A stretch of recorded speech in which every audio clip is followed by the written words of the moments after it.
نحمدہ ونصلی علی رسولہ الکریم اما بعد فاعوذ باللہ من الشیطان الرجیم بسم اللہ الرحمن الرحیم۔ سیدنا ارباز بن ساریہ رضی اللہ تعالیٰ عنہ سے روایت ہے کہ رسول اللہ صلی اللہ علیہ وآلہ وسلم نے فرمایا، اللہ کے ہاں مجھے خاتم النبیین لکھا گیا تھا اور آدم علیہ السلام اپنی مٹی میں گوندھے ہوئے زمین پر پڑے تھے۔ میں تمہیں اپنی ابتدا کے بارے میں بتاؤں گا۔ میں ابراہیم علیہ السلام کی دعا اور عیسیٰ علیہ السلام کی خوشخبری ہوں اور اپنی ماں کا وہ خواب ہوں جو انہوں نے میری پیدائش کے وقت دیکھا تھا۔ ان کے لیے ایک روشنی نکلی جس نے شام کے محلات روشن کر دیے۔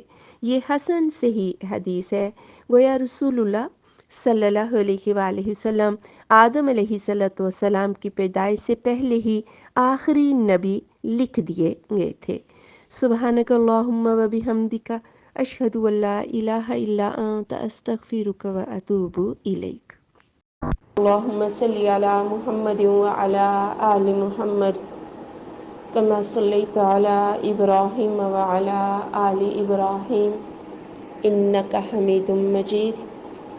اللہم بارک علی محمد وعلی آل محمد كما باركت على إبراهيم وعلى آل إبراهيم إنك حميد مجيد۔